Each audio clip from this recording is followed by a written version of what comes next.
Graças a Deus, estamos hoje para nós estudarmos a lição número 12, que trata da lição da revista Juvenil, e queremos mais uma vez agradecer a Deus por esta oportunidade, justificando que o pastor Bruno encontra-se em outra agenda na cidade de Lagoa Nova e, por esta razão, não está conosco aqui formando o quarteto. Porém, queremos agradecer a todos aqueles nossos irmãos e irmãs que estão sintonizados nesse podcast, todo o Rio Grande do Norte, e onde quer que esteja chegando esta transmissão.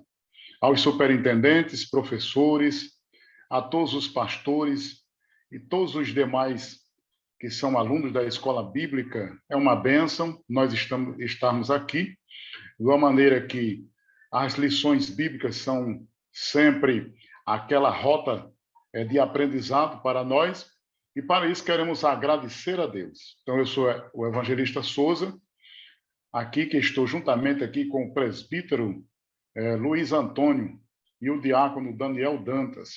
Então, queremos mais uma vez dar as boas-vindas a todos vocês e nós também, nesta alegria de podermos mais uma vez fazer um comentário da lição número 12, que fala sobre o livro do Apocalipse, que é o livro da Revelação.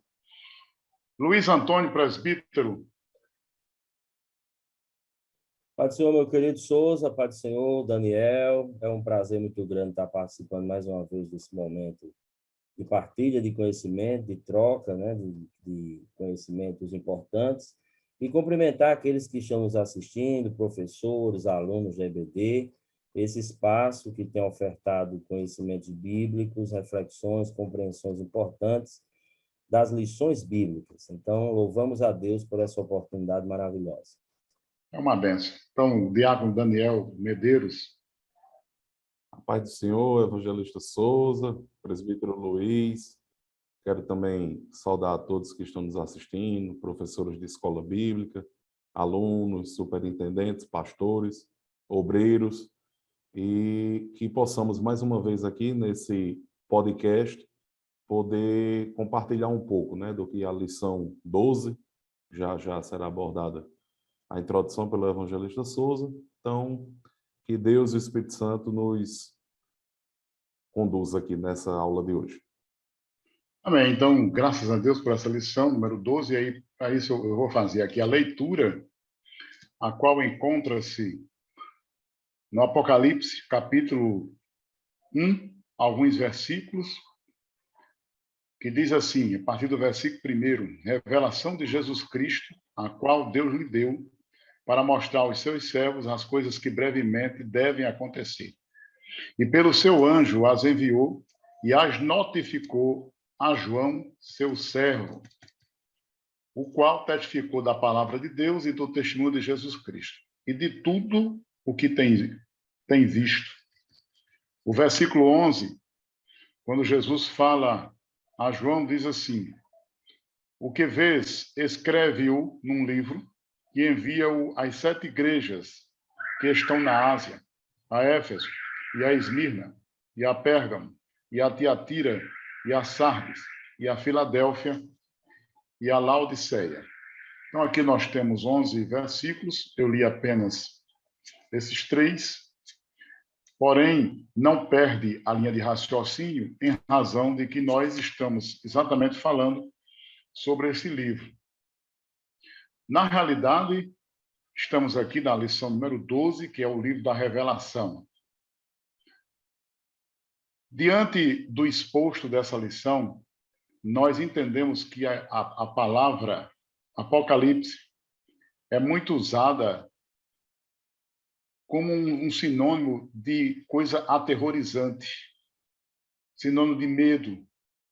Algumas pessoas, quando escutam, e é uma palavra que é até usada assim, olha, isso aqui é um apocalipse, então dá a entender que é uma coisa que vem aterrorizando. Mas, exatamente a lição de hoje, ela trata sobre essa questão, mostrando que esse nome apocalipse não é para nós pegarmos esta palavra e termos esse conceito da linha comum de que é algo que só envolve catástrofe, que envolve caos, destruição. De maneira nenhuma. O nome Apocalipse é o que, conforme aí nós temos logo aí no início da nossa lição, em que o autor ele conceitua mostrando que é algo maravilhoso, revelador, que significa a revelação. Por isso que o tema de hoje é o livro da revelação, onde Deus revela ao seu povo, ao mundo, as coisas que acontecem e que acontecerão. Então, segundo João, ele até diz as coisas que tem visto quando ele escreve o que Jesus falou para ele, as que estão acontecendo, quer dizer, as que são e as que em breve devem acontecer. Então, veja que o Apocalipse envolve aí vários temas relacionados ao futuro do mundo e da igreja. E João é este personagem em que ele escreve o quarto evangelho. No quarto evangelho, ele revela a pessoa de Jesus, trazendo uma performance maravilhosa acerca de Jesus como Filho de Deus. Nós temos também as 3 epístolas, que é uma tríade de orientações e ensinos sobre a conduta, a vida cristã e a vivência do amor. E coroando aí, o último livro da Bíblia é exatamente esse livro, que é atribuído a João.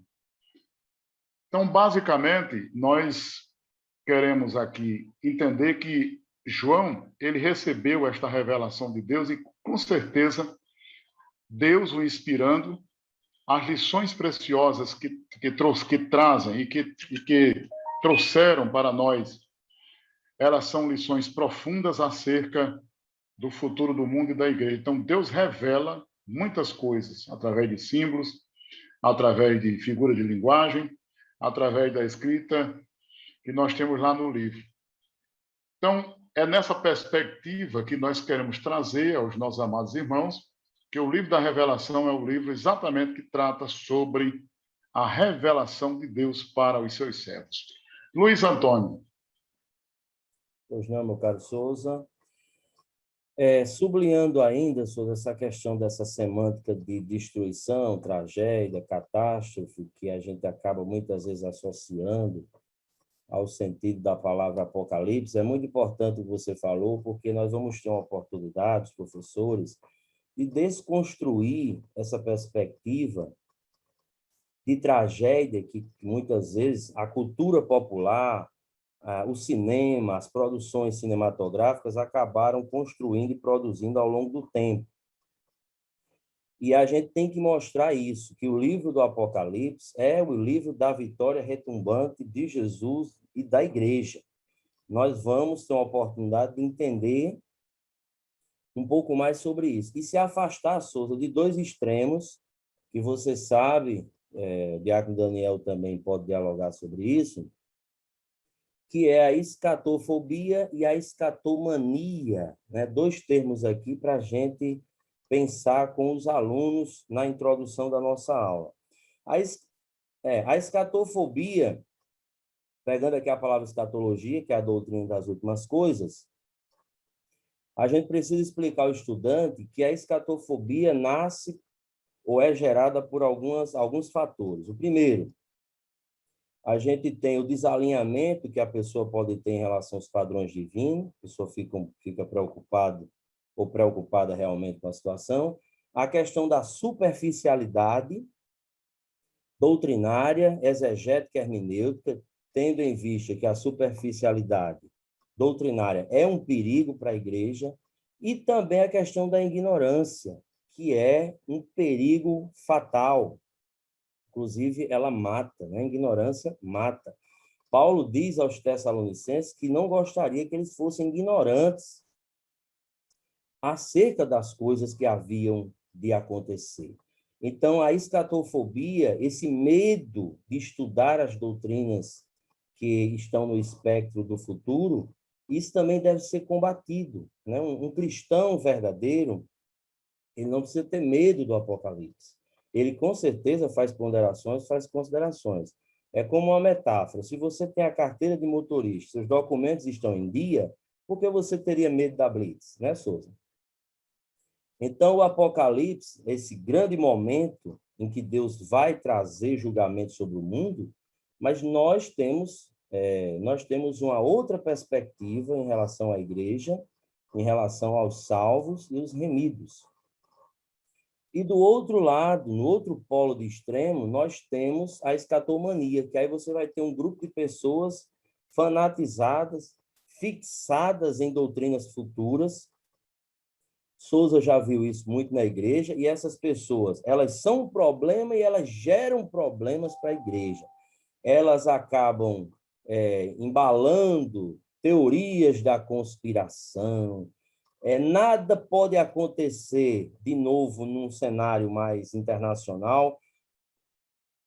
Está no Apocalipse, fulano é o anticristo, tal. Então, nós precisamos falar com os estudantes que o livro do Apocalipse realmente traz desafios hermenêuticos e exegéticos, mas hoje nós temos bons materiais, nós temos bons estudos sólidos, nós temos a EBD em síntese, nós temos escola bíblica, nós temos bons professores que podem ajudar essa questão. Então, eu começo sublinhando a necessidade da gente fugir desses extremos e buscar um equilíbrio escatológico, doutrinário, para os jovens. E também ensinando eles, para finalizar essa sessão, ensinando eles, Souza, a fazer as perguntas certas. Porque, por exemplo, nós temos um tempinho aqui na Assembleia de Deus e eu vejo muitas pessoas dizerem assim, Souza, quem é o anticristo?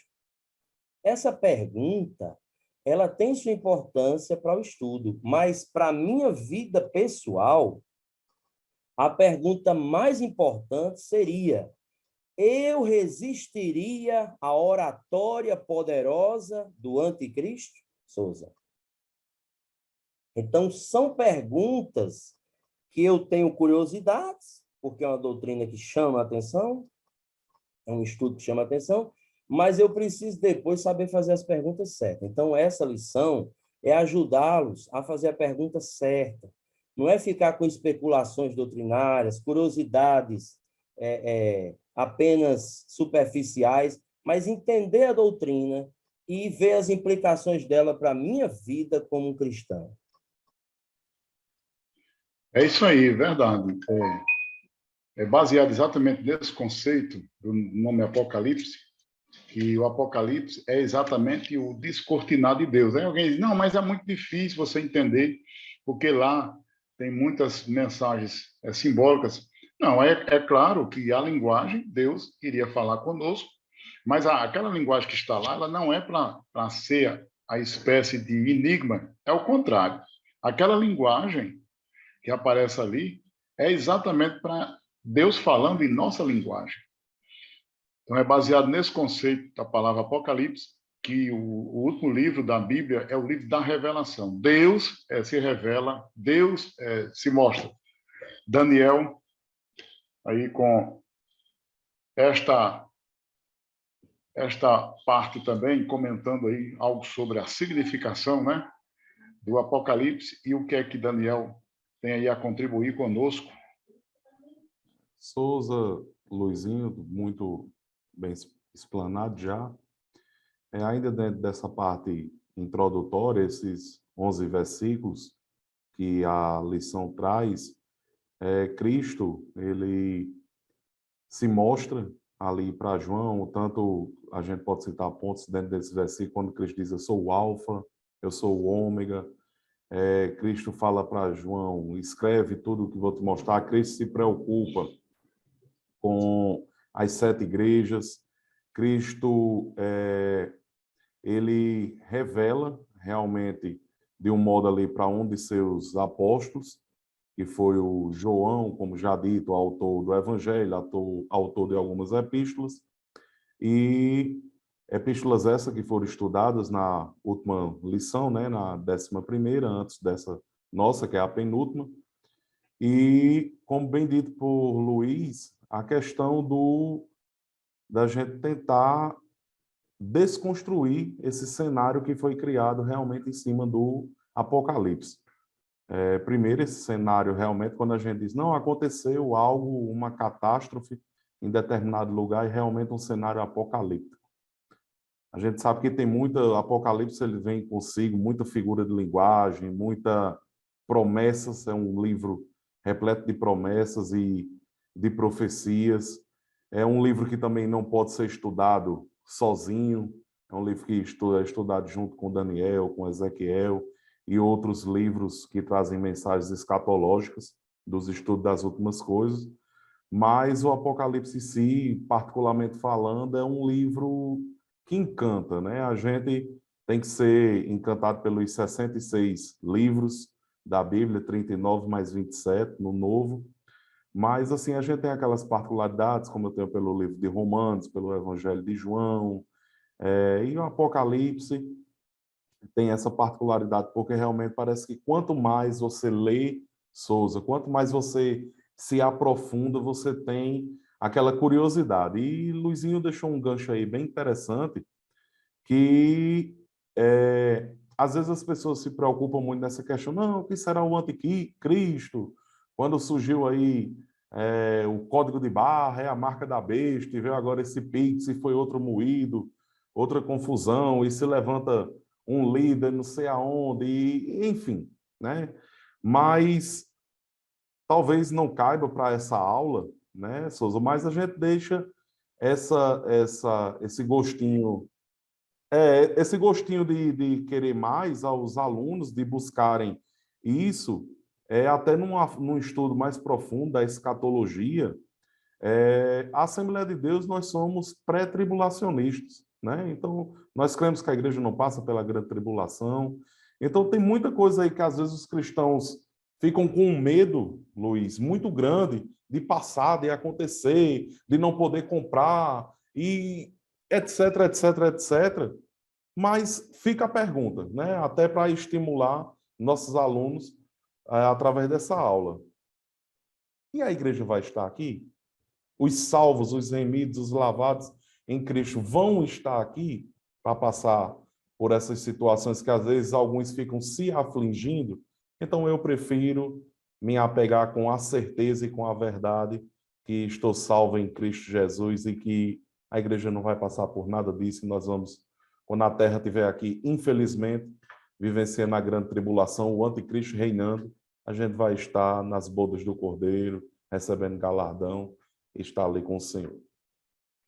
Isso aí, boa colocação. O presidente Luiz Antônio falou aí sobre exatamente o professor, ele tem que fazer as suas leituras, ele tem que pesquisar, estudar, para ele repassar para o aluno exatamente e mostrar que esse conceito do nome Apocalipse, você não pode realmente ficar nos extremos, porque aí a balança não vai ficar, pelo menos, balanceada, né? A balança não vai ficar em equilíbrio. Então, precisamos entender isso aí. Até porque o nome Apocalipse realmente é descoberta, é revelação, é algo que você descobre, é a maneira como Deus se revelou a João. Eu comparo João assim como ele fosse aquela pessoa que recebeu de Deus aquela visão extraordinária, assim, fazendo uma ilustração. Não tem aqueles astronautas da NASA, né? Onde eles pegam aqueles telescópios e aí eles estudam o universo e eles veem muito mais distante do que nós. Então, Deus ele faz isso com João. Porque João ele recebe de Deus essa revelação do infinito.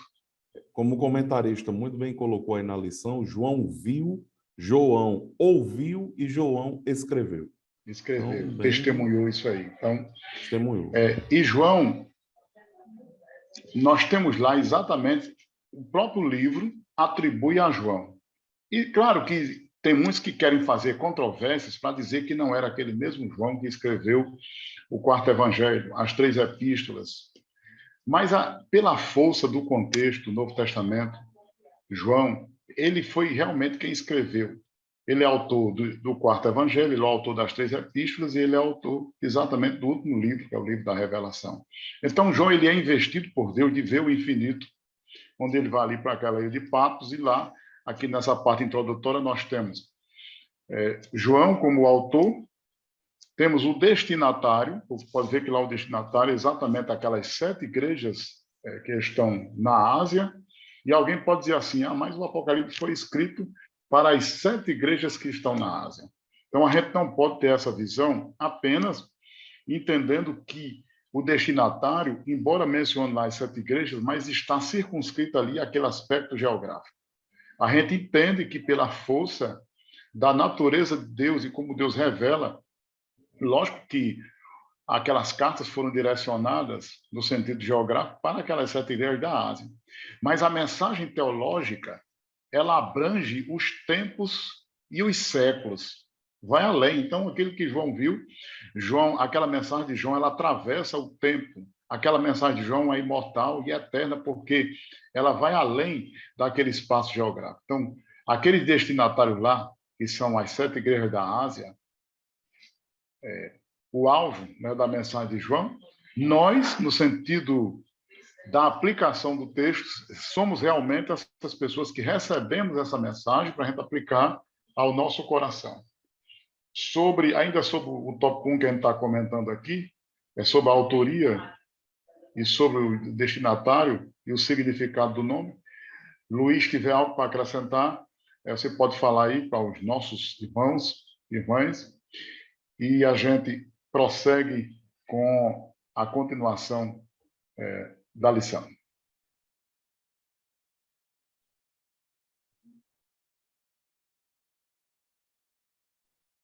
Sobre a questão da autoria, é importante a gente sempre frisar, como já foi também aqui ventilado, a autoria de João, ela tem o testemunho interno e externo, assim como outros livros que a gente já estudou, e eu, você, Daniel, pastor Bruno, tivemos a oportunidade aqui de fazer as trocas dialógicas. Existe o testemunho interno. João mesmo, cerca de 4 vezes, ele declara essa autoria, como a gente pode ver no Apocalipse. E também isso pode ser visto através de testemunhos externos, como, por exemplo, o Eusébio de Cesareia também vai apontar isso em relação ao testemunho de Irineu, que até, Sousa, há uma conectividade orgânica aí entre Irineu, que era uma espécie de protegido de Policarpo, e Policarpo, que era discípulo de João. Então, nós temos indícios assim bastante eloquentes de que João, é quase que um consenso de que João é o autor, do ponto de vista humano, né, da obra do Apocalipse. Realmente é um gênero que difere muito do que ele vinha escrevendo, tendo em vista que o Apocalipse ele conjuga 3 gêneros literários. A gente tem o gênero apocalíptico, o profético e o epistolar, que é a epístola, né? Como você falou, nós temos as cartas.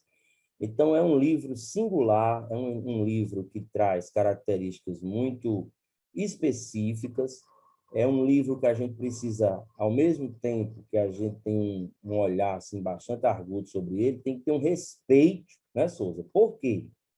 Porque um respeito a esse livro no sentido de humildade de entendê-lo. Se a gente for na história, tem homens que eles deixaram escrito que não tiveram condições de estudar Apocalipse, Sousa. Por exemplo, John Wesley, se a gente fizer uma pesquisa, John Wesley chegou a escrever do próprio punho que ficou extremamente preocupado e deixou de estudar algumas passagens porque ele mesmo não compreendia. E tem outros autores que não vou citar, o próprio Calvin também tem referências a esses complicadores, esses dificultadores, desafios. Então, isso não quer dizer que nós não vamos estudar, mas isso quer dizer que você tem que ter cuidado e também passar essa mensagem para o estudante, porque hoje esse tempo da tecnologia traz oportunidades e traz desafios e problemas adicionais. Porque hoje é assim, Sousa, muitas vezes o jovem, o adolescente, não quer escutar o seu pastor na igreja, mas ele está lá no YouTube escutando uma pessoa, um anônimo da vida que aparece com sem uma hermenêutica sadia, salutar. Então, assim, a gente tem que ter esse cuidado. Eu sei que os pastores precisam, todos aqueles que atuam no público, têm que melhorar, com certeza, sua base teológica, doutrinária. Mas a gente também vê muitos jovens que não escutam as suas referências da igreja, mas estão muito abertos, não tem filtros para o YouTube da vida. Eu cresci aqui, né, dou esse testemunho, escutando Sousa, que já cheguei na igreja aos 15, eu prefiro escutar alguém que eu sei que a água é cristalina, que é uma água pura, do que a gente estar se aventurando a escutar qualquer tipo de pessoa, e aí se cria o quê? Um pensamento especulativo, e não necessariamente uma base teológica e também interpretativa séria do livro. E aí, vocês sabem, é prato cheio. Não é que não se possa questionar, não é que não se possa perguntar, mas o livro de Apocalipse, lembra, senhor, daquela ilustração clássica? É como um quadro e que ele não está totalmente pintado. Então, nós temos algumas coisas que estão lá, dá para discernir, dá para identificar no quadro, mas existem lacunas nesse quadro. A gente só sabe o que Deus se colocou como objeto cognoscível, né? que a gente podia compreender. Então, na verdade, ele subiu um pouco o véu, mas ele não abriu todas as cortinas da eternidade. Então, a gente também tem que ter humildade para saber a possibilidade e o limite desse livro. Mas quanto à autoria, data, isso aí a gente já tem como um consenso, já é um pouco cristalizado, e entender que o livro, como o Souza falou, tem o propósito de confortar. Então, isso é importante frisar. Conforto para uma igreja que vivia sob a égide de perseguições, o martírio, enfrentando o imperador Domiciano, Souza, que era um Nero da vida, mas chegou a ser, numa certa configuração, teve um traço ainda pior. Porque Nero tem a loucura, né? Aquele traço psíquico que acabou agravando tudo que ele fez, e a maldade misturada com outros problemas. Mas o Domiciano, ele, como a gente pode perceber na Bíblia, ele acabou se declarando Deus, né? A gente vê que ele, segundo a história, ele se declarou Deus. E isso gerou muitos problemas para a igreja, porque a igreja ficou em situação de ter que adorar o culto a César. Então, esse era o problema. A igreja sofreu dupla perseguição, sofreu perseguição de Roma, sofreu perseguição judaica. Então, foi um período muito difícil para a igreja. E aí eles se perguntavam, e aí, nós vamos morrer aqui? Nossa vida se acaba dessa maneira, e cadê o Deus verdadeiro? Então, essa revelação de João mostra que quem está no controle é o Deus Todo-Poderoso, e que ele tem o livro da história na mão, nada escapa do seu domínio, da sua soberania, e é isso que nós temos que passar e comunicar fortemente. Mesmo quando os homens de Deus estão sofrendo na história, Deus continua no controle absoluto dela. Verdade, você está falando exatamente isso, o poder do imperador Domiciano, que é as garras de Roma, que estavam sobre os povos daquele tempo.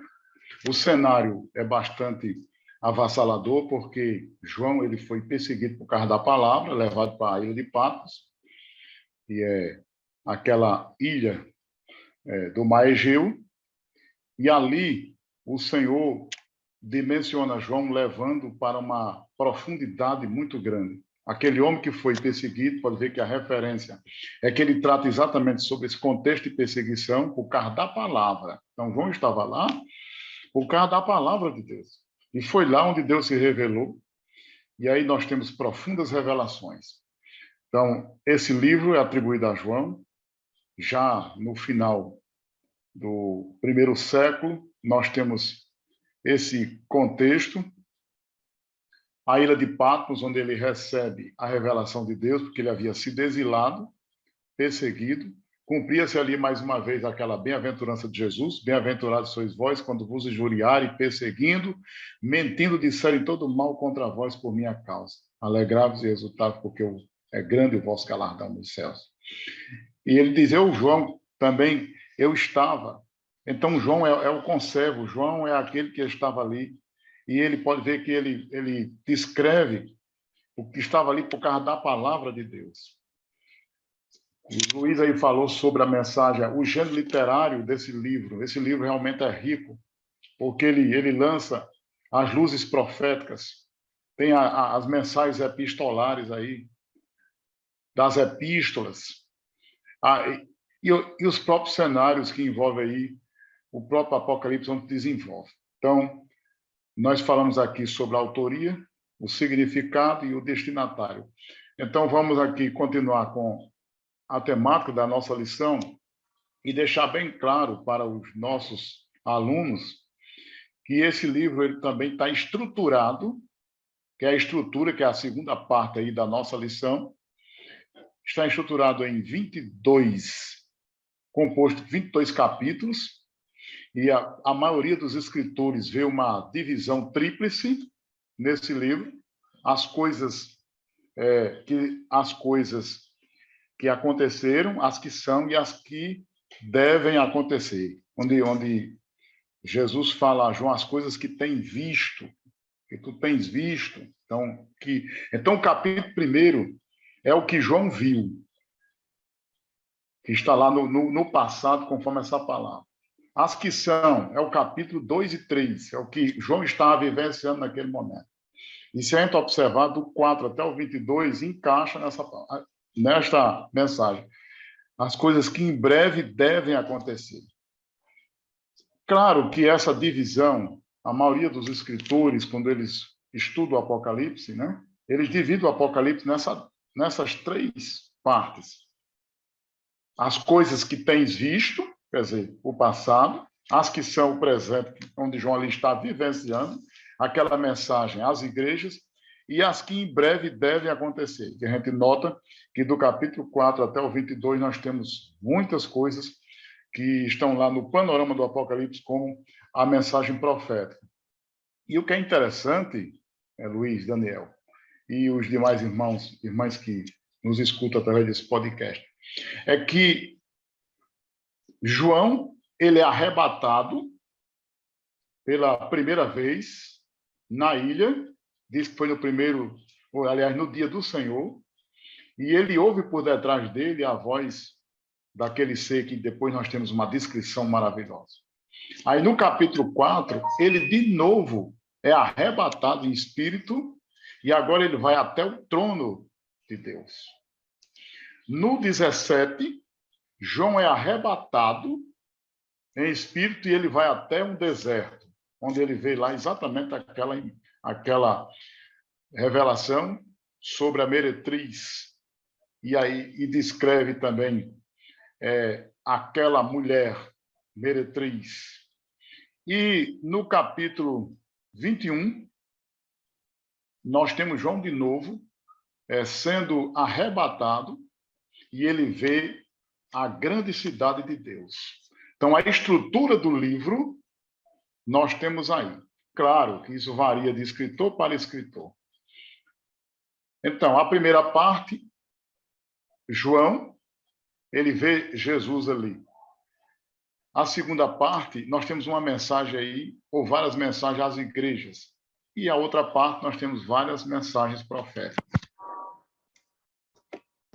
Então, como a gente está falando aqui sobre a estrutura do Apocalipse, é esse livro enigmático que muitos interpretam, e é impossível a gente estudar o Apocalipse sem a gente conhecer também o livro de Daniel, conhecermos o livro de Ezequiel, conhecermos esses livros que são como espécie, eu não vou nem dizer que são livros auxiliares, mas eles são livros que são protagonistas nos próprios textos da Bíblia, como livros que nos fornecem exatamente a explicação sobre o Apocalipse. E aí, Luiz, nessa estrutura, o que é que você nos comenta ou tem algo aí a acrescentar para os nossos alunos e que você, como um pedagogo aí, a metodologia aí, específica para que esse aluno possa entender exatamente essa mensagem apocalíptica? Souza, realmente você já deu aí uma dimensão estrutural do livro, e aí nós temos uma gama de estruturações, de sistematizações em seções, mas é importante, o comentarista traz a sistematização da Bíblia de Estudo Pentecostal, que é uma referência também importante para a Assembleia de Deus, e para o nosso embasamento. Você coloca aí já alguns pontos importantes, e eu vou aqui inicialmente, Daniel, que ainda não falou, mas vai falar agora, daqui a pouquinho, trazer um pouco essa questão. Nós temos no livro, como você diz, a dimensão do passado, do presente e do futuro. Os 3 tempos a gente consegue ver, né? Como você disse, no passado, escreve as coisas que tem visto, presente, e as que são, futuro, e as que depois desta hão de acontecer. O livro de Apocalipse, a gente precisa ter esse olhar, inclusive vou começar fazendo aqui uma ponderação sobre as epístolas às igrejas da Ásia. Por exemplo, essas igrejas, nós compreendemos, pelo nosso referencial hermenêutico, que essas igrejas são literais, Souza. Então, eu queria destacar isso, elas são literais. Existem algumas escolas apocalípticas, ou correntes, ou escolas de interpretação, que vai pegar cada igreja daquela e vai colocá-la como uma fase histórica da igreja. Então, nós temos divergência contra essa perspectiva, até porque nós entendemos que ali está representada a totalidade das igrejas, Souza. E é muito importante fazer uma análise daquelas 7 igrejas de forma mais compilada e orgânica. Como você disse em relação ao livro de Daniel, Ezequiel e Apocalipse, esses livros são orgânicos, eles acabam se conectando, tendo uma conectividade orgânica, nos ajudando a entender o que está disponível sobre o programa futuro de Deus para a humanidade, né? Então, é mais ou menos assim, eu só posso entender o futuro, o programa de Deus, com as informações que ele me oferta. Teologicamente, Deus deixou nas Escrituras esses pontos que a gente pode entender. Porém, essas cartas, é importante a gente frisar, inclusive como estamos tratando de uma classe de jovens, de adolescentes, da gente sempre ter uma preocupação sobre, pelo menos em cada sessão, não vai dar tempo eu fazer aqui, ou talvez consiga fazer uma parte, você outra, Daniel, trazer uma aplicação sobre cada sessão, uma pequena aplicação. Então, eu vou fazer aqui rapidamente, trazer um olhar sobre as cartas, tendo em vista que é muito interessante que aquelas igrejas, Souza, elas são elogiadas, elas são avaliadas, elas são exortadas por Jesus. Então, há um olhar clínico de Deus sobre cada igreja que a gente pode pontuar, e é muito interessante, quando você vai analisando, que algumas igrejas se achavam muito, e na avaliação de Jesus, elas estavam devendo, Souza. Não, vou não, mas é importante os infográficos aí, os PowerPoints da vida, os PPTs. Mas, Souza, hoje nós temos quadros infográficos que ajudam a entender isso. Então, tinha igrejas que se achavam muito ricas, poderosas, e que, na avaliação divina, elas eram pobres, miseráveis. Já tinha outras que se achavam fracas, mas Jesus faz uma avaliação positiva delas. Então, a gente pode mostrar isso para os adolescentes. Qual é a avaliação que nós fazemos de nós mesmos? Será que nós não fazemos uma avaliação correta de nós mesmos? Por exemplo, essas igrejas estavam se avaliando de forma muito, muito alta. Estavam realmente com a suficiência muito grande. Mas quando Jesus avalia aquelas igrejas, ele vai mostrando predicados, vai mostrando elogios, vai fazendo elogios e vai mostrando também falhas daquelas igrejas. Então, trabalhar isso, nossa autoavaliação, muitas vezes é distorcida. Muitas vezes, querido, nós nos achamos muito, mas Deus olha para nós e olha que nós estamos precisando de mais humildade. Já tem pessoas, né, que muitas vezes se acham tão pequenininha na igreja e não tem, talvez, aquela perspectiva de que ela pudesse ser isso ou aquilo, mas Deus está olhando para você de uma forma tão especial, quer dizer, está vendo sua força. Como diz a própria Bíblia, eu sei que você é fraco, nós somos fracos, mas ser fiel até a morte, dar-te a coroa da vida.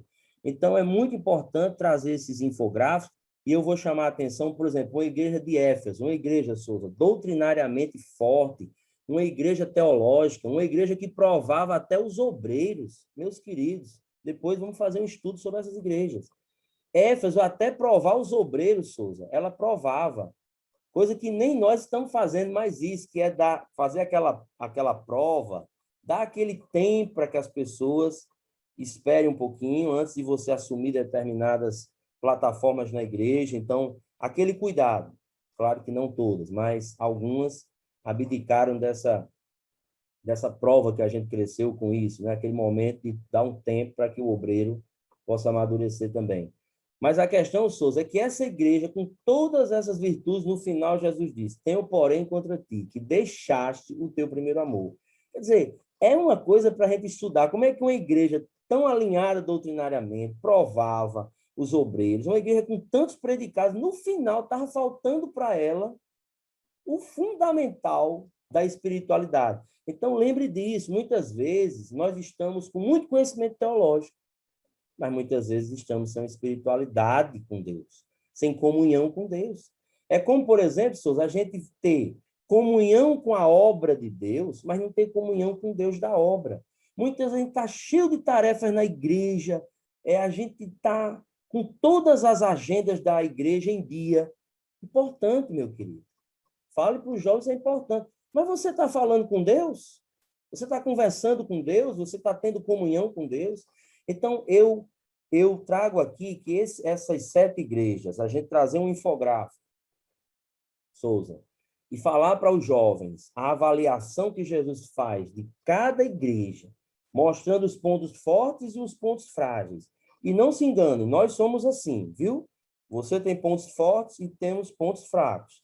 Agora, a questão é, você pode estar focando só nos seus pontos fortes, mas Jesus está avaliando, dizendo, olha, tem um porém contra ti.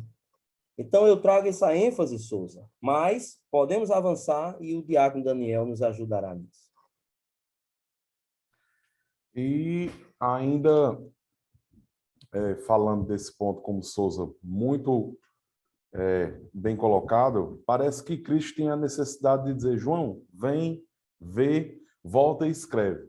Estou conjecturando o texto, né? Os 4 momentos, volta, João, agora o momento é esse. Vem, vê, volta e escreve. Deserto, enfim. E ainda falando dessa questão ainda de um subsídio geográfico, João, naquele ambiente que não era nada favorável, onde ele estava, a ilha de Patmos, na época, era considerada como se fosse uma prisão isolada, nos dias de hoje, um conglomerado de 12 ilhas ali naquele, geograficamente, da Ásia Menor. Diz que a ilha de Patmos, os estudiosos afirmam que ela tinha 13 quilômetros de comprimento por 7 quilômetros de largura. Enfim, isso é apenas conteúdos, mas diz que os criminosos da época eram mandados para ali, né? E a perseguição que foi feita pelos romanos, pelos perseguidores da igreja primitiva, desde Cristo até, por que não dizer, até Lutero, passaram por essa perseguição. E Luizinho abordou aí de início essa parte das 7 igrejas, né? Muito bem colocado.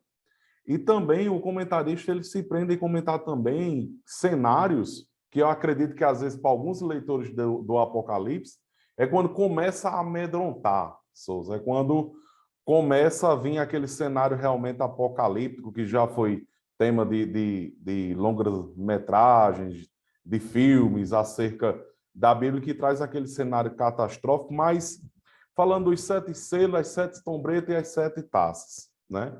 Então, João, e o interessante que em toda a revelação do livro, João sempre ele tem indagações que ele faz. Quem é digno de abrir o livro e desatar os 7 selos? Quem são estes que estão debaixo do trono, com as vestes brancas, ramos verdes na mão, manchado de sangue, clamando por justiça? Então, João tem essas indagações necessárias que se faz durante todo o livro da Revelação, o livro de Apocalipse. Então, quando aquele cenário dos 7 selos, os selos começam a ser abertos, os 4 primeiros selos, os 4 cavaleiros, o último selo vem trazendo consigo já a abertura da primeira trombeta, a última trombeta, a abertura já do derramamento da primeira taça. Então, é um cenário realmente de catástrofe, mas que realmente aquilo que Deus revela a João, e João descreveu o que estava vendo para os dias que viriam futuros. E tem um ponto aqui que eu gostaria, dentro desse cenário, que realmente irá acontecer, porque está escrito, mas algumas coisas, às vezes, não. Nós já vimos alguns cenários que podem apontar para a volta de Cristo, né? Como na época, filho se levantando contra pai, pai contra filho, grandes terremotos, grandes ondas no mar, tsunamis, etc., guerras, rumores de guerras, tudo isso são sinais que Cristo está às portas. Maranata, já que estamos falando de Apocalipse, né? Maranata, ora vem Senhor Jesus. Mas eu me prendo a questão teológica, mas também a questão de fé e a questão de convicção, que esse cenário que às vezes causa um certo temor, até deixo aspas aqui, causa um certo temor, mas que isso não se aplica para a igreja, e volto a dizer, na nossa linha doutrinária de arrebatamento de igreja, de advento, de volta de Cristo, de retirada desse rapto, que Cristo, o Senhor, virá nos ares e a igreja subirá ali, como está descrito, Paulo descreveu aos Coríntios. Então, Souza, dentro desse cenário ruim, né, que Apocalipse e João ali recebeu a revelação e viu tudo aquilo que vinha a acontecer, a igreja não está, como posso dizer,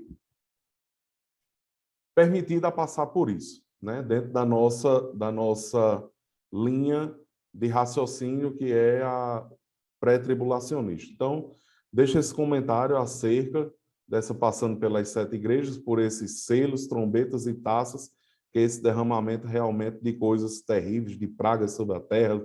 E as figuras de linguagem, falando também das figuras de linguagem, realmente, Luiz, às vezes torna realmente de difícil entendimento a leitura do Apocalipse. É muita figura de linguagem, você pega lá, tem corpo de gafanhoto, cabeça de não sei o quê. Então, realmente, às vezes, para você, foi um conteúdo muito importante aí que você trouxe para John Wesley, né? Vim dizer que deu uma pausa na leitura do Apocalipse, porque se viu ali limitado em conseguir absorver, e conseguir entender tudo aquilo que o Apocalipse quer passar. Então, quem é Daniel, Souza e Luiz para vir fazer um comentário preciso, profundo, objetivo e sem não colocar uma vírgula no restante dos comentários. Então, deixa esse breve comentário acerca dessa parte catastrófica, Souza. É verdade. O Apocalipse, um certo escritor, que eu não tô, no momento não estou me lembrando o nome dele, mas ele disse uma coisa que eu acho interessante. Ele diz: quem ousa interpretar todo o Apocalipse, ele tem mais coragem do que conhecimento. Então, ele quis dizer o seguinte: não é que você não possa interpretá-lo, mas é porque ele diz que tem mais coragem do que conhecimento. Por quê? Porque realmente é um livro com muita figura de linguagem, com muito símbolo. Claro que muitos dá para você interpretar. Porque se fosse assim, não havia divergência doutrinária do livro. E se a gente notar, a gente vê que a grande parte da escatologia que envolve essas doutrinas, essas igrejas, ela difere exatamente aí. Porque tem muitas linhas de interpretação. A interpretação histórica, que diz que o Apocalipse é uma história e que tudo aquilo foram sucessivos acontecimentos dentro do Império Romano. Aquela interpretação idealista, que diz, não, ali foi apenas uma ideia que João quis passar, porque ele estava com medo do Império, e aí ele... Quer dizer, são as linhas de interpretação. Aí ele estava com medo, ele teve que mandar uma mensagem enigmática que quem quisesse entender essa ideia dele. Entendeu? Aí tem a interpretação futurista, que é aqueles que vê no Apocalipse apenas as coisas do futuro e não atribuem também as coisas presentes. Existe também aquela interpretação literal, que a gente também, de vez em quando, temos uma parte dela. Na realidade, o Apocalipse é isso. Talvez seja uma soma de muitas dessas coisas, mas não explica tudo. Quando o Luiz aí falava sobre as igrejas, realmente, tem escritores abalizados que pegam lá as igrejas e dividem a igreja em 7 eras. Você diz, mas Souza, mas você acha que isso é errado? Não, eu não vou dizer que está errado. Eu digo assim, talvez esse não seja o objetivo do Apocalipse. Pega lá Éfeso e diz, aqui representa a igreja primitiva, entendeu? Aí depois pega lá Esmirna, aqui representa a igreja perseguida. Aí, aqui, depois pega Pérgamo, aí diz aqui representa essa igreja que se misturou, Tiatira, a igreja medieval, entendeu? Sardes, a igreja dos remanescentes, quer dizer, da reforma. Filadélfia, a igreja missionária. Laodiceia, a igreja fria, que é hoje. Então, você pega esse tempo e você termina colocando aquelas 7 igrejas do início ao final. Mas, se você for observar, dá a entender que o objetivo de Jesus não era esse. Ele queria exatamente fazer isso que Luiz fez aí. É uma avaliação da vida espiritual que aquelas igrejas são representativas. Talvez até os escritores que fizeram essa divisão viram, mas por que eles interpretam assim? Porque eles conhecem a história da igreja, pega lá o significado do nome da igreja e dá certo. Tem lógica, não tem? Se você for observar, tem lógica mesmo. Aquelas 7 divisões da igreja. Eu não vou dizer que é falsa essa interpretação. Eu digo que eu não acho que essa seja a questão central.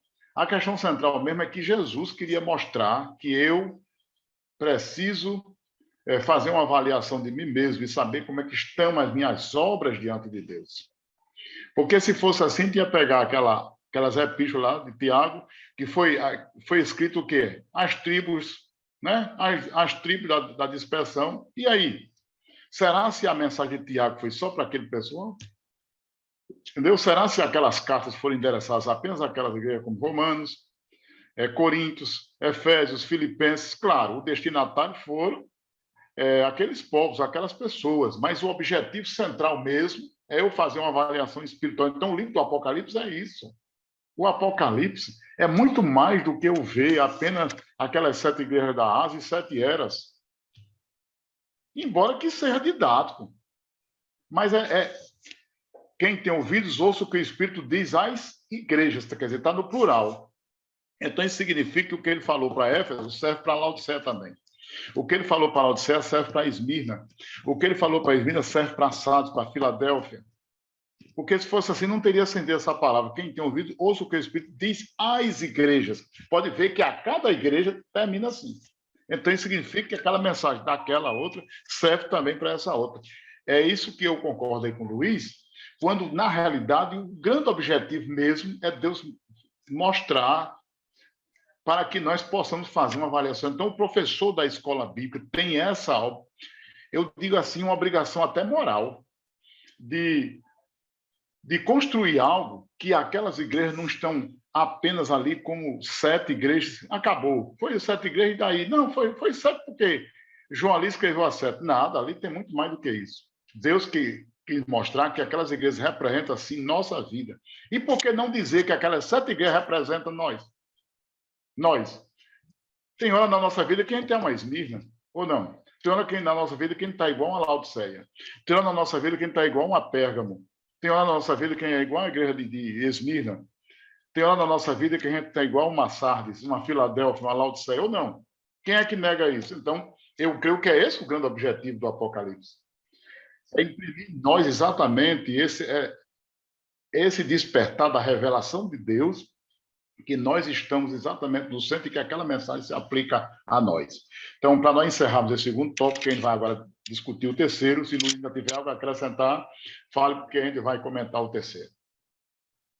Não, só você fazendo esse comentário acerca de que, às vezes, um tema, quando ele é direcionado para uma determinada igreja ou para uma determinada pessoa, comunidade, enfim, me fez lembrar, no trimestre passado, que a gente teve aquela lição e teve uma das lições que abordou as epístolas. Eu estive lá na Ebenezer, lá na congregação Ebenezer, e um determinado irmão fez uma indagação acerca das cartas paulinas escritas a Romanos. Lá em Romanos, Paulo teve a necessidade de descrever que o jugo da lei não estava mais lançado sobre os cristãos, porque a graça que justifica, que regenera, que santifica, e etc. E não, mas as epístolas universais de Pedro e a epístola de Judas, a epístola de Tiago, é que está colocada para toda a igreja. Eu digo, não, meu irmão, não, espera. Paulo queria resolver, e isso se aplica muito bem, por isso que eu corroboro com o que você acabou de dizer, que em Apocalipse cada mensagem tinha uma situação específica nas 7 igrejas de Apocalipse, assim como Paulo, Deus usando Paulo, escreveu para as igrejas de Roma, de Corinto, de Tessalônica, de Colossos, mas que incorpora a mensagem, ela se torna para os dias atuais e futuros. A aplicação ela deve ser feita para todos. Isso, exatamente, isso às vezes se torna um vício, e um vício, às vezes, Luiz, perigoso. Porque às vezes alguém se prende, às vezes até para defesa de determinada situação. Não, mas isso está colocado para uma situação específica ali. Eu não tenho nada a ver com isso. Não. Paulo queria resolver algo ali. Se João se Cristo mostrou a João e queria que ele falasse em determinada, para Esmirna, para Laodiceia, para as igrejas que estavam ali, mas a mensagem ela se torna pluralizada para todos. Então, só corroborando aí com esse final do comentário do tópico 2 que você fez aí. Muito bom. Se Luiz tiver algo mais, a gente prossegue para o tópico 3. Claro, depois das excelentes explanações aí de ambos e a questão que você coloca, né, sobre a centralidade da mensagem do Apocalipse, também é importante, já que não podemos, talvez por uma questão temporal, né, como o Daniel falou, se aprofundar tanto, mas dizer aos nossos adolescentes o prejuízo hermenêutico que nós podemos ter quando a gente, né, Souza, não sabe discernir o literal do simbólico. Porque, por exemplo, se eu literalizar o simbólico, e eu, obviamente, vou ter prejuízos hermenêuticos. E também se eu acabar colocando uma dimensão do figurado, o que é literal, é prejuízo também para o sistema de crenças da igreja e dos irmãos. Então, é por isso que é muito complicado. E aí eu vou trazer uma fala, Souza, que a gente sempre traz aqui na Escola Bíblica, você também advogou muito essa ideia. Nós podemos, querido, estudar tudo. A Bíblia diz, examinai tudo, retendo o bem. O apóstolo Paulo falando aos Tessalonicenses. Mas muitas vezes a gente comete um erro infantil na igreja. A gente vai estudar as doutrinas de outras igrejas e a gente nunca se aprofundou na nossa. Né, Souza? É mais fácil ficar lá, na outra. Aí acaba... Se ele não se aprofundar na dele. Luiz, parece que às vezes é mais fácil combater do que se defender, né? Estudar lá para poder combater do que se defender. Porque aquela história, muitas vezes vai lá, vou estudar seitas, heresias, aí você passa a estudar não sei quantos espectros doutrinários, mas você mal conhece a sua base doutrinária. Então, você precisa primeiro ter uma base sólida, uma formação sólida, para poder estudar. E mesmo assim, né, Souza, com muito cuidado, de forma muito atenciosa, porque a gente acaba patinando, são muitas correntes. Hoje a Bíblia é objeto de muitas leituras, de vários segmentos, de vários setores progressistas, liberais, todo tipo você vai encontrar. Hoje existe praticamente aí escolas a gosto de qualquer pessoa. E aí trago essa questão como o Daniel falava, né? Essa questão da Assembleia de Deus, as escolas interpretativas, as escolas apocalípticas, pré-tribulacionismo, mesotribulacionismo e pós-tribulacionismo. Então, dizer também aos adolescentes que nós temos uma posição, explicar a eles onde está fundamentado o versículo, usar o versículo como o que Paulo fala em Tessalonicenses, Souza, quando ele diz que há um que o detém, né, Souza? Falando do Espírito Santo. Paulo, porque o pessoal Tessalonicenses achando que o anticristo ia se manifestar já estava, ele disse, ainda há um que o detém. Para que o filho da iniquidade venha a se revelar, o que o detém precisa ser retirado. Isso. Então, quem é que detém na nossa corrente? O Espírito Santo, que está com a igreja. A partir do momento que a igreja for arrebatada, o Espírito Santo também será deslocado às mansões, com ênfase nas mansões celestiais, é a nossa compreensão, mas aí colocar para essa classe, para essa compreensão, de que também temos pessoas honestas, né? Dizer isso, nós temos gente boa, que é amilenista, que é pós-milenista, nós temos gente boa que é mesotribulacionista, pessoas honestas intelectualmente, espiritualmente. E que está crendo com aquela mesma convicção que a gente tem essa outra linha de doutrina. Isso. Então, a gente também tem que ver que há, ter muito cuidado. Que há crenças, Souza, que elas trazem prejuízo muito grande para a igreja. E outras que não fazem a diferença central. Por exemplo, você imagina a pessoa acreditar no universalismo. Aí, meu amigo, aí traz um prejuízo, porque isso vai gerar consequências maiores. Pronto, que no final todo mundo será salvo. É como se Deus chegasse para você, adolescente, o professor pode narrar isso para ele, e dizer assim, olha, tudo isso foi uma brincadeirinha que eu fiz com vocês, só testando se vocês eram fiel ou não. No final, vou salvar todo mundo, vai todo mundo. Então, gente, essa crença vai alterar toda a configuração lógica de fidelidade que esse jovem tem em Deus. Porque você é fiel, porque também, como diz Ascar, há uma recompensa para quem é fiel a Deus. Há uma recompensa para quem persevera. Se no final, tanto faz como tanto fez, se você é fiel ou não, ao final do processo você vai ter a mesma recompensa, então isso, gente, isso é um prejuízo, isso é um prejuízo doutrinário e também comportamental para o povo. Então, tem coisas que não vai fazer a diferença na fidelidade do povo, mas tem coisa que vai. Ser universalista é prejuízo, imagine você viver com essa compreensão. Então, nós trabalhamos com a compreensão, está lá na Bíblia, aquele que perseverar até o fim será salvo, quer dizer, é necessário perseverança, é necessário um preparo, a questão das lamparinas, Souza, a gente está com óleo nas nossas lamparinas, a gente está com o Espírito Santo na nossa vida, e as perguntas certas, eu estou preparado, eu estou hoje com a minha vida alinhada em relação a Deus, então tudo isso a gente tem que colocar para as reflexões dos nossos adolescentes, e sempre digo, muitas vezes não vale nem a pena, dependendo aí, você conhece a sua sala, você conhece, hoje os adolescentes também, Souza, tem acesso a muito material, lê muito, escuta muitas pessoas, mas muitas vezes nós focamos tanto nessas correntes, né, Souza? E no final você não fica nem com a da Assembleia de Deus, nem com a da Assembleia de Deus. Esse é o problema. Você é pré-tribulacionista por quê? Ajude esses adolescentes a construir uma base sólida, conceitual teológica, mostrando eles versículos que embasam e que apontam a nossa referência de fé.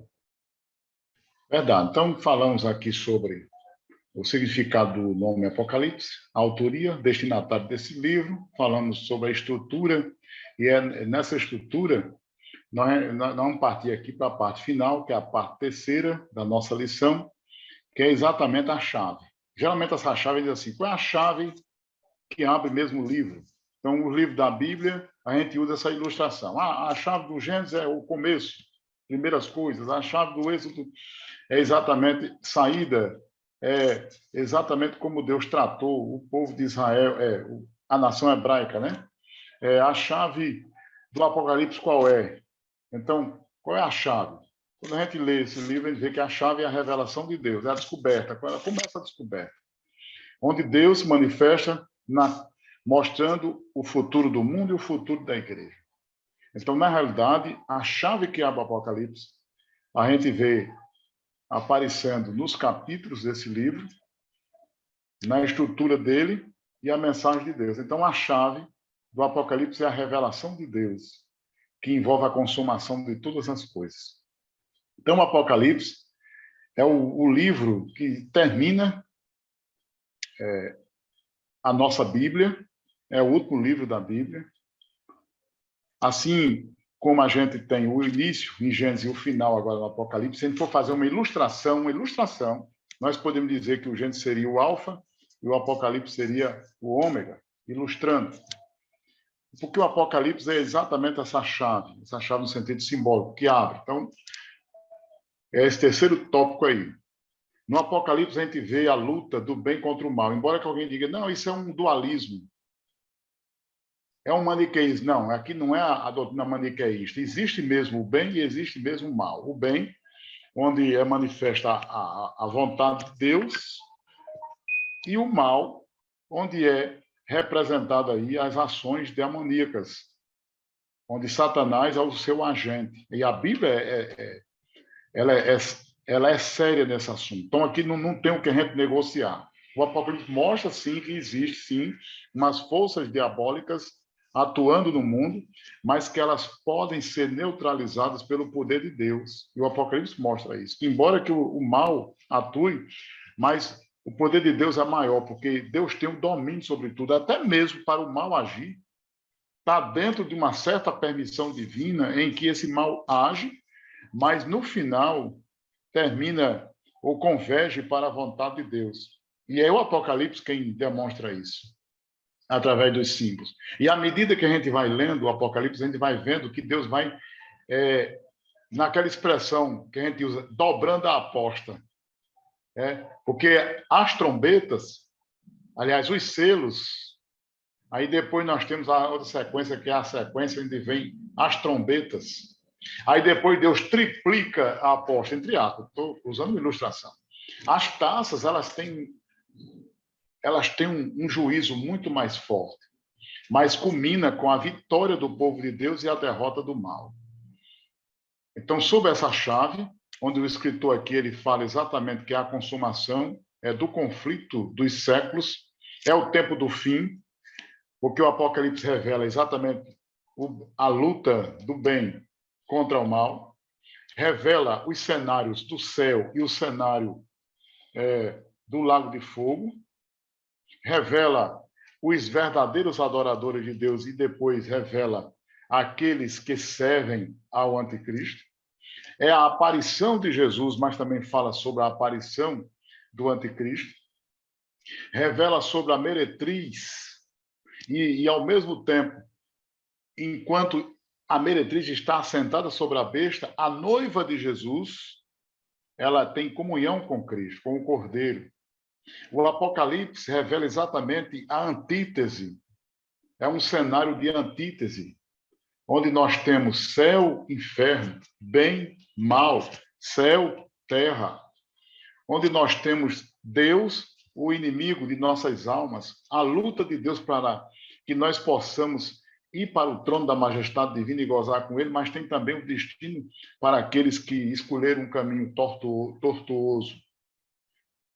Então, esse cenário é o cenário que João ele nos leva nessa dimensão. Aí, voltando aqui à ilustração, é como se fosse aquele homem que está estudando através de um telescópio, onde esse telescópio foi a revelação de Deus na visão de João, onde ele vê aquilo que é mais distante ao campo da visão humana, e João nos transporta até o infinito, mostrando o futuro. Então, sob essa chave, que aqui é o tópico 3, que é o tema central, e as características que envolve aqui, segundo a Bíblia de Estudo Pentecostal, o tema central é exatamente a consumação do conflito dos séculos. E, ao mesmo tempo, onde fala sobre a grandeza de Deus, as forças de Deus vencendo os demônios, o poder humano e o poder divino, é também a dualidade da vida e da morte. Então, Daniel, algo aí sobre essa chave apocalíptica, o que é que você pode nos dar aí mais sobre o seu comentário falando sobre essa grandeza que João viu e essa imensurável revelação de Deus que o Apocalipse ele explode, ele revela, ele abre para nós entendermos. Souza, quando estava estudando essa lição, se aprofundando, acho que a gente pode dizer que chegamos ao terceiro, último, e eu acho que o que vai gerar mais debate é esse terceiro tópico. O comentarista abre esse tópico falando, como você bem disse, o conflito dos séculos, né? Aquela batalha do bem e o mal, o Cristo, o anticristo. E, como ele até cita o profeta Zacarias, quando ele diz ali, quando o Senhor tocar ali os pés no Monte das Oliveiras. E aí a gente faz uma linha do tempo futurista, né?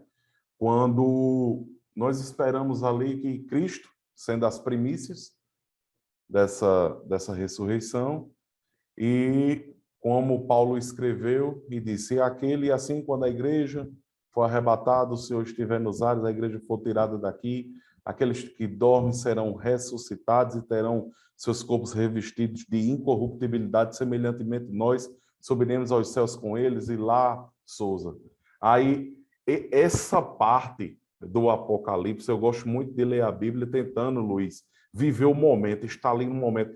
Imagina, Luiz, a gente abrindo aqui um 3D ou um 4D na mente, você está ali naquele vale, Golias colocado de um lado, Davi do outro, Davi perguntando quem é este circunciso filisteu que afronta o exército do Deus vivo. Eu tento pela fé, eu não sei o rosto de Davi e Golias como era, não.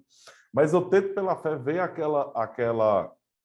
aquele embate e eu tento pela fé, Souza, imaginar essas bodas do cordeiro, a terra em grande tribulação e a segunda volta de Cristo. O comentarista comenta aí a segunda volta de Cristo, onde se inicia ali aquela batalha de Cristo e o anticristo, e nós temos uma certeza nessa batalha, que Cristo vencerá. Fica lacunas, né? Como você bem disse, quem tenta interpretar e entender o Apocalipse de ponta a ponta, ele não é um estudioso, ele é um corajoso. E essa é uma pergunta que até eu já lhe fiz, Souza, eu acho que você vai lembrar de Souza, lá menciona que a igreja voltará com Cristo. Então, assim, a gente fica, como será essa igreja que foi transformada num corpo revestido de incorruptibilidade, que esse corpo mortal, esse corpo carnal não adentra ao céu? Então, Cristo volta, a igreja volta, Satanás é aprisionado ali durante 1000 anos, durante um milênio, Ezequiel vem falar desse milênio, o reino teocrático. Luiz, eu vou aqui de ponta a ponta, viu? Eu vou aqui até o Tono Branco e vou deixar para você e para Souza. Bem resumido. Cristo volta, apreende Satanás, impetra o reino teocrático, 1000 anos de paz na terra, Cristo reinando aqui na terra após os 1000 anos. Satanás é solto mais uma vez, ainda tenta, como a gente diz aqui no Nordeste, tenta fazer um moído, ainda tenta juntar ali algumas situações para se levantar contra o reino de Cristo, mas é naquele momento que chega, e eu gosto de sempre colocar uma pegadinha bíblica para os alunos, Souza, quando a gente está dando aula, eu digo, vocês querem estar no tribunal de Cristo ou no trono branco? Deixo até a pergunta para os alunos aqui da lição. Vocês querem estar no tribunal de Cristo ou no trono branco?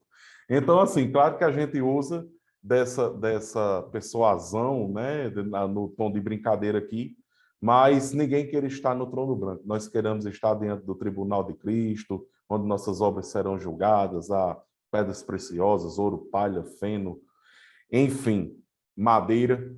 Mas chega naquele trono branco, Cristo se assenta no trono, recebe o cetro e vai julgar.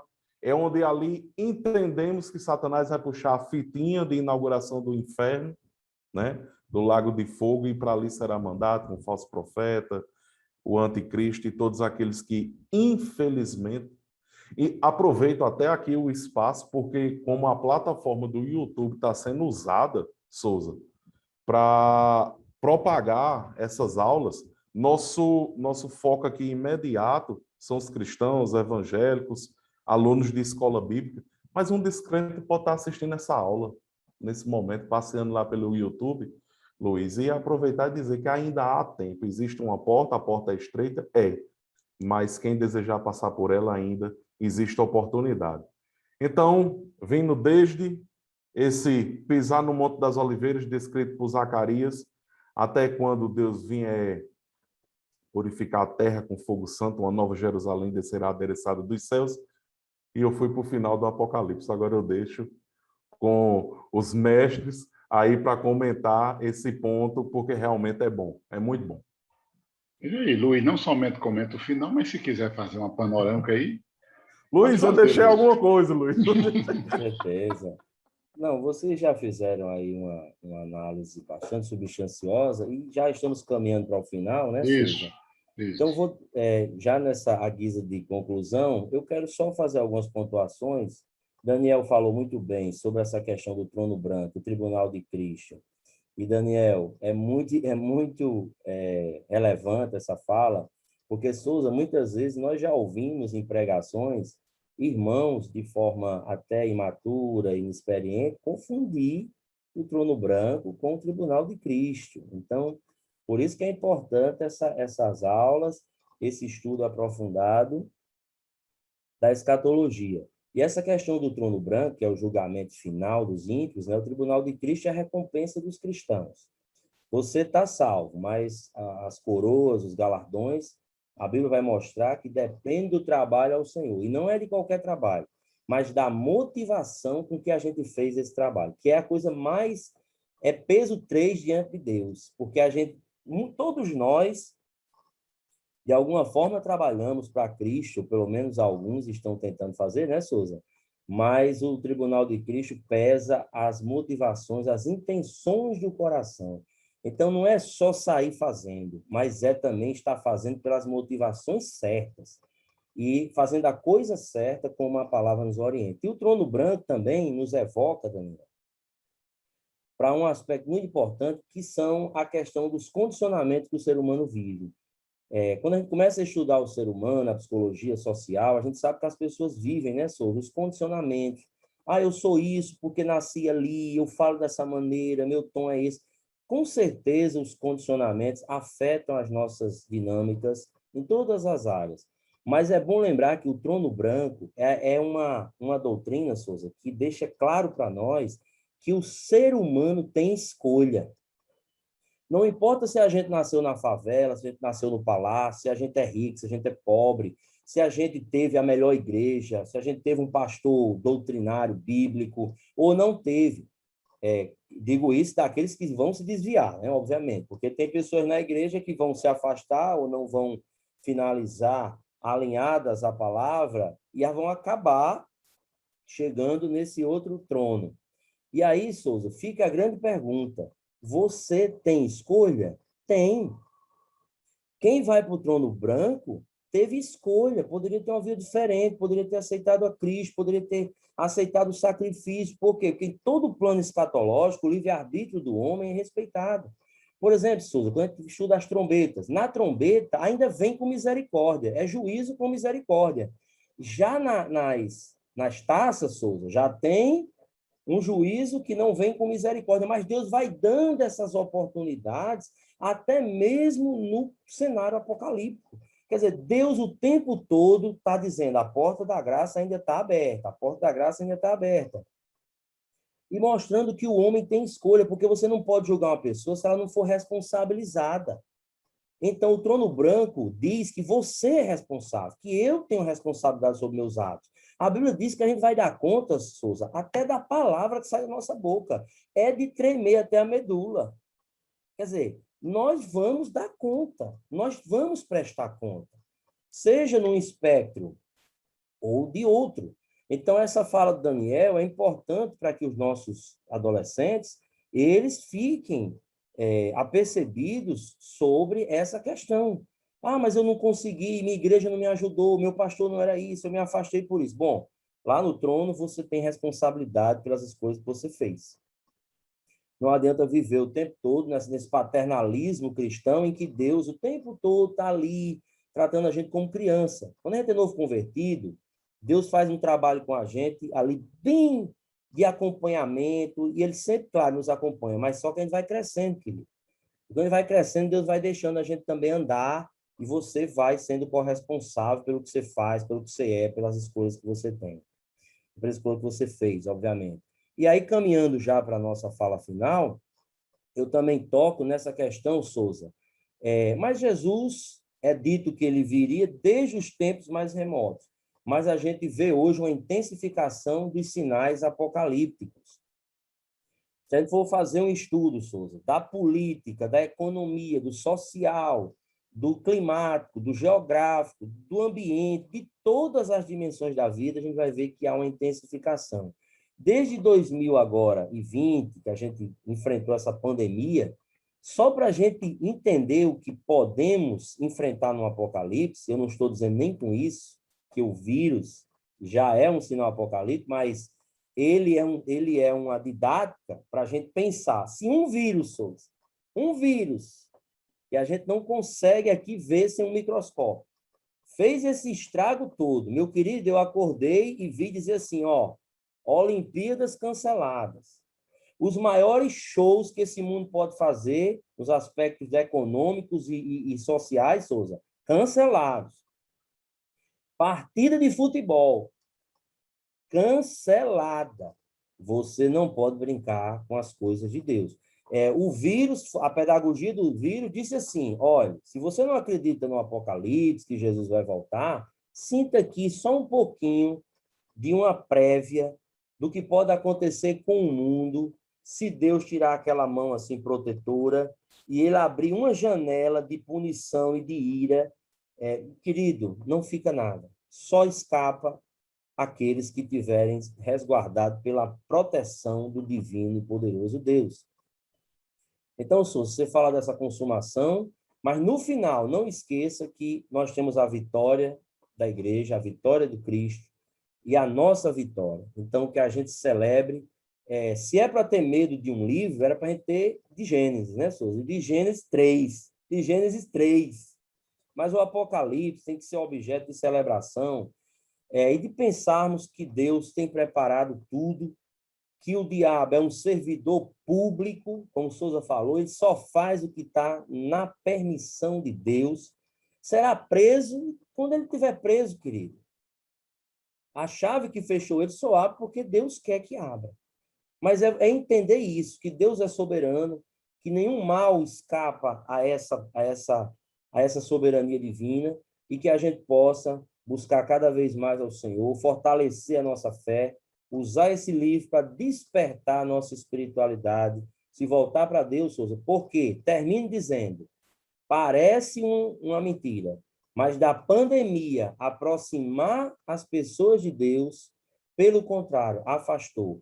Muitas pessoas voltaram para a escola, voltaram para a faculdade, voltaram para todos os locais, menos para a igreja. Então, reflita sobre isso, porque nós precisamos manter a nossa vida alinhada com o nosso Deus.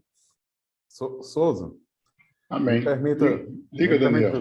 Só um comentário aí, diz que Luizinho acabou de falar que tudo está no controle de Deus, aqui na lição mesmo. O comentarista escreveu aqui um parágrafo que ele diz aqui: embora Satanás não esteja preso nesta era, ele está sob o controle soberano de Deus. O que se pode ver claramente nas conversas entre Satanás e Deus a respeito de Jó, e ele cita aí o texto.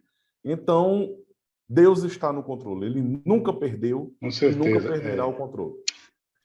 Luiz fez essa fala e, ao mesmo tempo, ele já concluiu, anotei. Aí está na hora agora sua. Pode fazer sua conclusão, sua fala e conclusão, para nós encerrarmos, para eu encerrar também.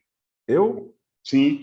Não, é só dizer que estou maravilhado, mais uma vez, de estar aqui podendo contribuir com uma parcela pequenininha para esse projeto tão lindo, né? Como eu disse, não pude participar da aula 10, né? Participei da de Lucas, foi a 8, mas parabenizar mais uma vez a diretoria da IEAD, na pessoa do pastor Martim Alves, toda a diretoria do DENEC, Escola Bíblica, a nível de Estado, e desenvolveram esse podcast maravilhoso. E o interessante, que sempre quando os vídeos são publicados, eu tenho ido lá, deixado meu like, né, compartilhando, e vendo lá nos comentários, realmente está tendo um feedback bom de todos os vídeos, de todas as equipes, está tendo um feedback muito bom, os comentários realmente está sendo um conteúdo que tem ajudado. Então, só agradecer a Deus, louvar o nome santo do Senhor por mais esta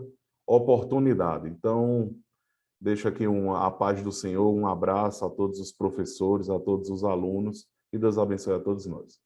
Graças a Deus aí, pela exposição do presbítero Luiz Antônio, Daniel Medeiros, e ao mesmo tempo a gente agradece a Deus por estudarmos esse livro. É um livro de esperança, de conforto, de vitória. É um livro que termina com a vitória do povo de Deus, é um livro que tem as preciosas promessas, revelando que Deus está no controle, conforme foi falado aí, mesmo que exista o mal, mesmo que exista a injustiça, mesmo que exista o pecado, mesmo que exista todos aqueles que se afastam de Deus, mas a gente mostra que do decorrer da história, o livro do Apocalipse mostra que Deus está no controle de tudo. Então, o Apocalipse é o livro dos selos abertos, dos anjos que tocam a trombeta, das taças que são derramadas. O Apocalipse é exatamente esse livro da revelação, em que João viu a Jesus cheio de glória, aquele João que viu a Jesus lá na cruz do Calvário, sofrido. Ele viu Jesus sofrendo por nós. Agora João tem uma visão de Jesus na ilha de Patmos, um Jesus glorioso, em que ele vê aquele Jesus coroado de poder e de glória. O livro do Apocalipse é o livro da vitória do povo de Deus, da vitória da igreja, de todos aqueles que adoram ao Senhor. Então, em qualquer página, qualquer capítulo, está lá a revelação, o arrebatamento. O Apocalipse é o livro do trono, é o livro da majestade divina, é o livro da visão de Deus na visão humana e a visão humana pela visão de Deus. O Apocalipse é exatamente estas revelações profundas que Deus traz para nós.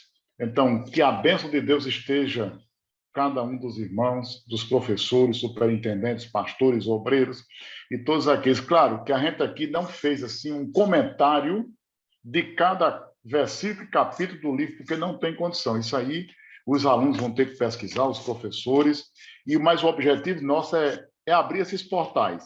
Então, o professor pesquise, vá lá, faça, construa, leve algum mapa, mostre lá a cegueira da Ásia, faça a aplicação, mostre lá como foram aquelas trombetas, como foram aqueles selos abertos, aquelas taças derramadas, o protagonismo de Deus na pessoa dos anjos, dos homens. Então, enfim, é uma bênção maravilhosa. Então, só temos a agradecer a todos os nossos irmãos, ao presbítero Luiz Antônio, a Daniel Medeiros e ao evangelista Souza. Marcando mais uma vez, dizendo que o pastor Bruno não esteve conosco, em razão de ter marcado já uma agenda prévia em Lagoa Nova, mas com certeza acreditamos que na próxima estaremos aqui juntamente. O quarteto estará de volta. Então, que Deus nos abençoe a todos os irmãos e irmãs da nossa igreja e a todos aqueles que nos ouvem, que nos escutam. Deus abençoe a todos. Amém.